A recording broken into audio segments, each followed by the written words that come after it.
Hello guys, welcome to Review Arena. There's a good news for Samsung users. The Galaxy S23 series is bringing upgraded video capture capabilities, including support for 8K at 30 FPS. There's more. According to leakster Ice Universe, the Galaxy S23 Ultra will have improved portrait video mode. The resolution cap is reportedly going up to 4K at 30 FPS, while the current S22 Ultra only records 1080p by 30 FPS videos in portrait mode. On top of that, the separation between subject and background will be better. It's not clear if these enhancements will be available on the other two Galaxy S23 models.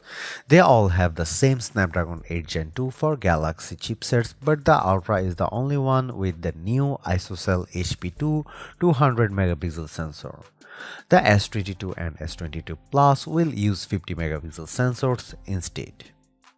Anyway, the cat also writes that thermals of the Galaxy S23 Ultra are relatively good, which should mean that the new flagship doesn't heat up much while shooting in these more demanding video modes.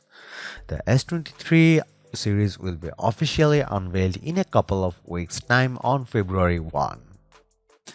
Thanks for watching, see you in the next one.